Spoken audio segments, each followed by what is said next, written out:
امام جعفر صادق نا حجرے میں بند ہو گئے تھے، باہر نہیں آتے تھے، بس اسی کسے دے کچھ نہیں جلا کے دے تے نہ کوئی ساڈا دردی حجرے میں۔ ایک دن حضرت سفیان ثوری نے منت کیا کہ ان کے بچوں کی، خدام کی، کہ حضرت سے کہو میں پرانا نوکر ہوں، مجھے تھوڑی زیارت کا موقع مل جائے، میری تو آنکھیں ترس گئی، کرم نوازی ہو جائے۔ تو حضرت کو جا کے عرض کی کہ سفیان ثوری منت کر رہے ہیں، آپ نے اجازت دے دی۔ حضرت سفیان ثوری اندر گئے تو درد سے کہا حضور آپ تو 2 جملے کہتے تھے تو دل بدل جاتے تھے، کتنے لوگ منتظر ہیں آپ کے کلمات طیبات کے لیے، زیارت مقدسہ کے لیے، اور آپ یوں گوشہ نشین ہو گئے۔ تو جگر گوشہ رسول، نواسہ رسول امام جعفر صادق آنکھوں میں آنسو آ گئے، کہنے لگے سفیان تمہیں کیا بتاؤں، لوگوں کے لفظوں میں بڑا پیار ہے پر دلوں میں وفا کوئی نہیں، او بے قدراں کچھ قدر نہیں کیتی خوب تسلی ہو، اے دنیا دار پجاری زرد کتیاں دے گل ٹلی، قدر نہیں کی لوگوں نے۔ اب میں اپنا آخری وقت اپنے رب رسول کے ساتھ گزارنا چاہتا ہوں۔ لوگوں کے لفظوں میں بڑی وفا ہے پر دلوں میں ان کے وفا، یعنی امام جعفر صادق جیسے لوگ چھپ گئے۔ ہم اپنے رویوں سے اگر ان چیزوں کو نکالیں گے، دلوں کو صاف کریں گے، تو بڑے بڑے قیمتی وجود ہیں جن سے ہمارا رشتہ قائم رہے گا۔ لیکن اگر حسد کی، عداوت کی، بغض کی یہ بھٹیاں جس طرح تپ رہی ہیں آج معاشرے میں، یہ تپتی رہیں تو بڑے بڑے لوگ ہیں جو منظر سے ہٹ جاتے ہیں، مقابلہ نہیں کر پاتے لوگوں کی عداوتوں کا۔ رب کریم کا بندہ صاف دل ہوتا ہے، وہ حسد بغض عداوت کا مقابلہ نہیں کرتا، وہ کونے میں ہو جاتا، وہ کہتے میں اس دوڑ والا نہیں ہوں۔ اس لیے کہ اللہ کے بندے تلوار کے ساتھ، تو میں بڑی بات کرنے لگا ہوں اگر آپ کی سمجھ میں آ گئی تو، رب کے بندے تلوار سے تو لڑائی کر لیتے ہیں، پر منافق کے نفاق کے ساتھ مقابلہ کیسے کریں؟ وہ کس طرح اپنے آپ کو منافق بنائیں؟ وہ کس طرح کر کے اس جگہ پہ آ کے سازش کریں جہاں چھوٹے لوگ سازش کرتے ہیں، پھر وہ بچنے لگ جاتے ہیں۔ یہ دوری نکتہ چی ہے، کہیں چھپ کے بیٹھ جا، جس دل میں تو مکی ہے وہی چھپ کے بیٹھ جا۔ اپنی تلاش ایک ٹائم پہ شروع ہو جاتی ہے۔ بہت سارے لوگ ایسے ہوتے ہیں جو کام کر کر کے، مال کما کما کے، زندگی کی الجھنوں کو سلجھا کر اتنا تھک جاتے ہیں کہ پھر وہ ڈھونڈنے لگتے ہیں کہ میں کون ہوں، کیا ہوں، کہاں سے آیا ہوں، کس مقصد کے لیے آیا ہوں۔ اقبال بھی کہتے ہیں کہ ڈھونڈتا پھرتا ہوا اقبال اپنے آپ کو، آپ ہی گویا مسافر، آپ ہی منزل ہوں میں۔ جب انسان اپنے آپ کو ڈھونڈتا ہے تو پھر وہ اپنے خالق کو، مالک کو، رازق کو بھی ڈھونڈتا ہے۔ اور لوگ اس تلاش میں جب خود سے نکلتے ہیں وحی کی تعلیمات کے بغیر تو گمراہ بھی ہوتے ہیں، الجھتے بھی ہیں، بہت ساری گمراہیوں کا بھی شکار ہو جاتے ہیں، اور پھر آنکھیں اللہ تعالیٰ کا ادراک بھی نہیں کر سکتی۔ دنیا میں یہ دیدار ممکن بھی نہیں ہے جاگتی آنکھوں سے، سوائے نبی کریم صلی اللہ تعالیٰ علیہ وسلم کی عالی مرتبت بارگاہ کے۔ تو جب انسان اپنے آپ کو ڈھونڈتے ڈھونڈتے اپنے خالق کا پتہ ڈھونڈنے لگا اور اللہ تک جانے کی اس نے کوشش کی، تو کائنات کے رب نے اسے کہا قل ان کنتم تحبون اللہ، اے محبوب آپ ان سے فرما دے اگر تم اللہ سے محبت کرنا چاہتے ہو تو فاتبعونی، میری پیروی کرو، یحببکم اللہ، اللہ خود تم سے محبت فرمائے گا۔ ساری کائنات میں ہی اللہ تبارک و تعالیٰ کی نشانیاں موجود ہیں، پر رب کے ہونے کی سب سے بڑی نشانی، سب سے بڑی دلیل ذات رسالت معاب صلی اللہ تعالیٰ علیہ وسلم۔ یا ایہا الناس قد جاءکم برہان من ربکم، اے لوگو تمہارے پاس نبی کریم علیہ السلام کی صورت مبارکہ میں اللہ کی دلیل آ گئی۔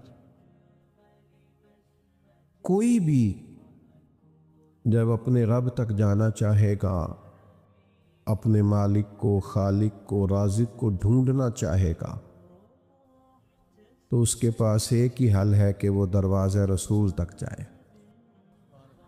نبی پاک صلی اللہ تعالی علیہ وسلم کی عالی مرتبت بارگاہ تک جو پہنچ جائے گا، جو یہاں تک محبوب کے قدموں تک آئے گا، اسے اللہ تبارک و تعالیٰ کی معرفت بھی نصیب ہوگی۔ موبائل والے بھائی میری طرف دیکھیں ذرا، کہ جب وہ مالک کریم کی بارگاہ تک رسائی چاہے گا تو ایک ہی حل ہے کہ نبی کریم علیہ السلام کی بارگاہ تک جائے۔ صحابہ بھی جب اللہ کی محبت میں خود رفتہ ہوئے تو عرض کی کہ یا رسول اللہ ہمیں بتائیے نا ہمارا رب کہاں ہے۔ اور یہ سوچ بڑی پیاری ہے۔ حضور فرماتے ہیں تم نے سے جس کا رب سے ملنے کو جی چاہتا ہے نا، اللہ بھی اس کی ملاقات کو پسند فرماتا ہے۔ عرض کی کہ یا رسول اللہ بڑا دل کرتا ہے مالک کا دیدار پائیں، اس کے حضور حاضر ہوں، تو اللہ نے فرمایا وَإِذَا سَأَلَكَ عِبَادِي عَنِّي فَإِنِّي قَرِيبٌ۔ محبوب جب آپ کے پاس آ کے میرے بندے میرے بارے میں پوچھیں تو ان سے کہیں میں ان کے قریب ہی تو ہوں، جب دعا مانگیں گے میں قبول کروں گا۔ تو میرے عزیز، نبی پاک علیہ السلام کی عالی مرتبت بارگاہ تک جب رسائی ہو جاتی ہے نا، انسان حضور کے قدموں تک پہنچتا ہے تو اسے معرفت الہی نصیب ہوتی ہے، اور معرفت الہی نصیب ہوتی ہے تو اسے خود شناسی حاصل ہوتی ہے، اسے اپنے آپ کا پتہ چلتا۔ وہ حضور علیہ السلام کی سنت تک، شریعت تک، نبی پاک کے ارشادات تک، حضور کی دی ہوئی تعلیمات تک جب پہنچتا ہے تو اسے پتہ چلتا ہے میں کون ہوں، میں کیا ہوں، مجھے کس طرف جانا۔ اس کے بغیر وہ کسی رستے کی طرف نہیں جا سکتا، کچھ بھی حاصل نہیں کر سکتا۔ بارگاہ رسالت معاب صلی اللہ تعالی علیہ وسلم تک جب لوگ چلے جاتے پھر انہیں جینے کے سلیقے آتے، پھر انہیں شعور کی بلندیاں نصیب ہوتی، پھر وہ اپنے آپ سے آشنا ہوتے، پھر تو صرف جینے کا مزہ ہی نہیں آتا، پھر تو مرنے کا بھی مزہ آتا ہے۔ پھر تو لوگ شہادت کی آرزو کرنے لگتے، پھر تو اللہ کے حضور عرض گزار ہوتے ہیں کہ اللہم ارزقنا شہادتا فی سبیلک، یا اللہ کبھی تیرے رستے میں شہادت کی توفیق مل جائے نا۔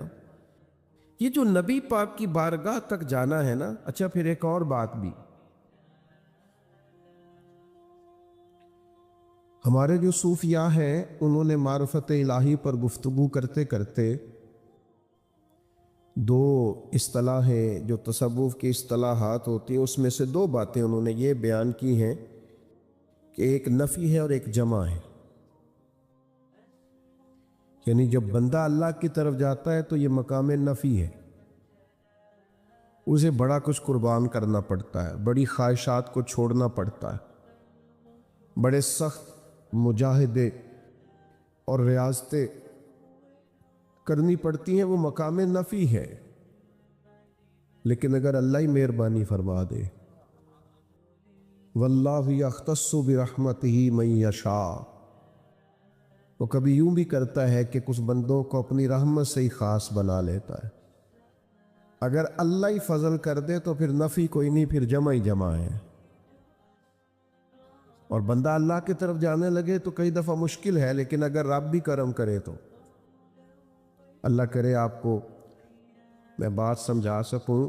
وہ حضرت بہلول دانا رحمۃ اللہ علیہ ہارون رشید کے محل کے پاس سے گزر رہے تھے۔ ہارون رشید محل کی چھت پر اوپر ٹہل رہا تھا، اچانک اس نے نیچے دیکھا کہ حضرت بہلول دانا گزر رہے ہیں۔ اوپر سے اس نے سپاہیوں کو کہا، انہوں نے ایک بڑی ساری ٹوکری جس کے ساتھ رسیاں بندھی ہوئی کہ وہ نیچے پھینکی. نیچے جو سپاہی تھے ان کو اشارہ کیا, انہوں نے زبردستی پکڑ کے حضرت بہلول دنا کو اس میں بٹھایا, اوپر والوں نے اوپر کھینچ لیا. وہ چند سیکنڈ منٹ لگے تو حضرت ہارون رشید کے سامنے. تھوڑا سا انہیں اچھا نہیں لگا کہ یہ طریقہ ٹھیک نہیں بلانے کا, لیکن بادشاہ ہوتے ہیں نا. تو فرمایا کیوں بلایا؟ کہنے لگا ایک بات پوچھنی تھی. فرمایا ابھی کیا طریقہ ہے تیرا بات پوچھنے کا؟ تیرا مسئلہ پوچھنے کا کیا سٹائل ہے؟ بہرحال پوچھو. تو ہارون رشید کہنے لگے حضور میں یہ پوچھنا چاہتا ہوں آپ اللہ تک کیسے پہنچے؟ آپ کو اپنے رب کریم کی معرفت کیسے نصیب ہوئی؟ اس کی بارگاہ رحمت تک کیسے پہنچے؟ تو رب کریم کے جو بندے ہوتے ہیں وہ مشکل باتیں نہیں کرتے, سہل اور سادہ انداز تکلم اختیار کرتے ہیں جس سے لوگ فیض یاب ہوں. اس نے کہا آپ اللہ تک کیسے پہنچے؟ تو حضرت بہلول دانا کچھ منٹ چپ رہے اور پھر فرمانے لگے کہ جیسے ابھی زمین سے تیرے تک نہیں پہنچا, یہ ابھی جیسے تیرے تک نہیں پہنچا. بادشاہ آدمی تھا نا. ایک بادشاہ وہ ہوتا ہے اور ایک کچھ لوگ کہتے ہیں بادشاہی ہے. یعنی کچھ لوگ ایسے ہوتے ہیں جو دماغ کے بادشاہ ہوتے ہیں, جلدی بات سمجھ میں نہیں آتی. کہا جیسے ابھی آپ تک نہیں پہنچا. کہنے لگا میں سمجھا نہیں. فرمایا تو بادشاہ جو ہوا.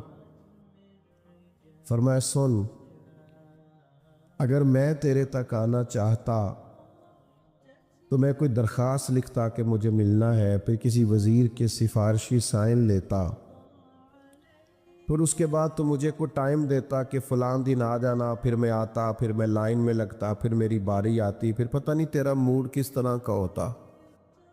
جب میں چاہتا تو بڑا ٹائم لگ جاتا, لیکن جب تو نے چاہا ہے تو مانا کہ محبت کے سفر میں ہر گام پہ 100 مشکل ہے, لیکن یہ سفر آسان بھی ہے اگر ساتھ تمہارا ہو جائے. جب تم نے چاہا ہے تو پھر ایک منٹ بھی نہیں لگا. فرمانے لگے میں رب تک جانا چاہتا تو پتہ نہیں جا سکتا تھا کہ نہیں, اسی نے فضل فرمایا. اللہ کریم نے رستہ دیا ہے. فرمایا تم آنا چاہو پتہ نہیں آ سکو کہ نہیں, فتح بھی نہیں. محبوب کی غلامی کرو, نبی پاک کے نقش قدم چلو, حضور کی تعلیمات کو اپناؤ, یحببکم اللہ, اللہ خود تم سے محبت فرمائے گا. ہمارا یہ مسئلہ ہے کہ ایک تو ہم محبت کے معاملے میں بڑے عجیب واقعہ ہوئے ہوں. وہاں محبت کرتے ہیں جہاں نقصان ہوتا ہے. محبت اللہ رسول سے کریں تو اطمینان قلبی حاصل ہو, سکون حاصل ہو, معرفت حاصل ہو. محبت غلط جگہ پہ کرتے ہیں. مسئلہ نہ, دولت کی ضرورت ہوتی ہے اور دولت کوئی بری چیز نہیں, اگر حلال کی ہو, ضروریات کے لیے ہو, بندہ ہاتھ پھیلانے سے بچے. لیکن دولت کی محبت میں مبتلا ہو جانا, کچھ چیزیں ایسی ہوتی ہیں جو کھانے سے نا بھوک اور لگتی ہے, پیاس اور بڑھتی. یہ پیسہ بھی ایک ایسی عجیب چیز ہے, جتنا آ جائے اس کی پیاس اور بڑھتی ہے, یہ اور بھوک لگاتا ہے. اسی طرح کچھ لوگ شہرت سے محبت کرنے لگتے ہیں, ان کو ہر صورت میں مشہور ہونا ہے. اور جب سے یہ سوشل میڈیا آیا تب تو بڑی بری حالت ہے. بڑے بڑے معزز لوگ شہرت پانے کے لیے میڈیا پر وہ حرکات کرتے دکھائی دیتے ہیں جو کسی صورت بھی ان کی شخصیت سے میچ نہیں کرتے. ضروری تھوڑی ہے ہر آدمی کا معروف ہونا, یہ تو جو معروف ہے ان سے پوچھو, کوئی نجی زندگی نہیں رہی. بیچارے جو کرنا چاہتے ہیں وہ بھی نہیں کر سکتے. اس لیے حضرت مولا علی شیر خدا رضی اللہ تعالیٰ عنہ فرماتے ہیں اسے مبارک ہو جسے تھوڑے لوگ جانتے. حضرت علی نے مبارک دی, مصنف ابن ابی شیبہ میں موجود. دولت کی محبت, شہرت کی محبت بڑا سخت نقصان کرتی. حدیث پاک سنیے, نبی کریم صلی اللہ تعالی علیہ وسلم نے ارشاد فرمایا 2 بھوکے بھیڑیے. اچھا بھیڑیا ویسے ہی بڑا خطرناک ہوتا ہے, اوپر سے بھوکا ہو. فرمایا 2 بھوکے بھیڑیے